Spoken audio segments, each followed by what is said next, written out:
नमस्कार मित्रांनो. 2,000 रुपये द्या आणि पीएम किसान योजना चालू करून घ्या. बरोबर.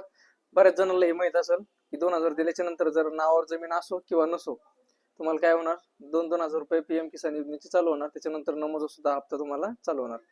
आता बऱ्याच शेतकऱ्यांनी याच्यामध्ये पहिले फ्रॉड केलेलं होतं. त्या शेतकऱ्याचं काय झालं, ते बंद पडलेलं होतं. ज्या शेतकऱ्याचं बंद पडलेलं होतं त्या शेतकऱ्याला परत एकदा चालू करून दिलेले. बरोबर. आणि फार्मर आयडी काय केलेली माहिती का, फार्मर आयडी काही जणांची निघलेली नाही. त्या जणांचं आता सध्याला काय झालेलं, अटकलेले. आता नवीन बरेच असे शेतकरी की जे जुन्या शेतकऱ्याचं चालू झालं, मग आमचं काऊन नाही होत, आम्ही पण तुम्हाला 2,000 द्यायला तयार आहे. बरोबर आहे. मग ते 2,000 दिल्याच्या नंतर तर आमचं पण चालू होईल, तुम्ही करून द्या, तुमच्याकडून होतं. मला असेच बरेच शेतकऱ्यांना सांगितले की बाबा केलं, तुम्ही काऊन नाही करत.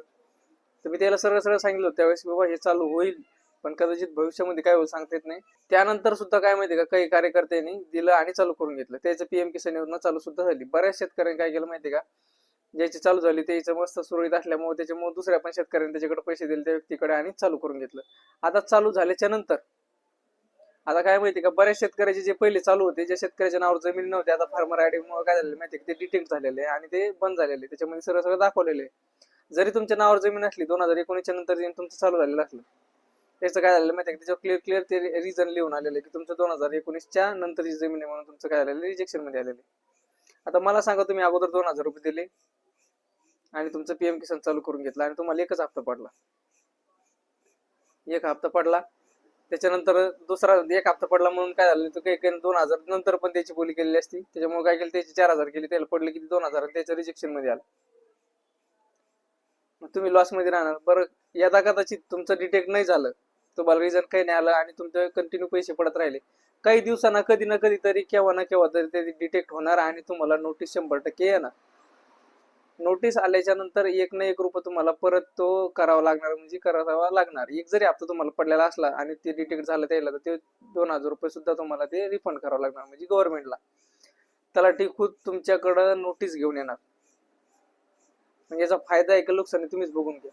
आता मागच एक घटना झाली होती, ज्याच्यामध्ये मयत व्यक्तीच्या नावावर काय चालू होतं माहिती का, बांधकाम विभागाअंतर्गत पैसे काढणं चालू होती. 2,00,000 रुपये, 2,34,000 काहीतरी रक्कम होती, ती फिक्स नाही सांगता येत. परंतु त्याच्यामध्ये एजंट लोक काय करायचे माहिती का, 90,000 रुपये तुम्हाला द्यायचे. 90,000 रुपये तुम्हाला द्यायचे. 90,000 दिल्याच्या नंतर बाकीचे पैसे ते घ्यायचे. अधिकारी लोक ते सगळे मॅनेज व्हायचे. पण आता झालं असं की 350 कोटीच्या वर घोटाळा जास्त झालेला आहे. 350 कोटीच्या वर तेवढी रक्कम जी आहे तेवढा घोटाळा झालेला आहे. तर आता काय माहिती, त्याची चौकशी लागली आणि ज्याचे ज्याचे नाव आहे, ज्याच्या ज्याच्या खात्यात पेमेंट पडले त्याला ते काय माहिती का, पोलिसांना उचलून नेलेलं आहे. आणि जे एजंट लोक आहे ते एजंट लोक फरार आहे.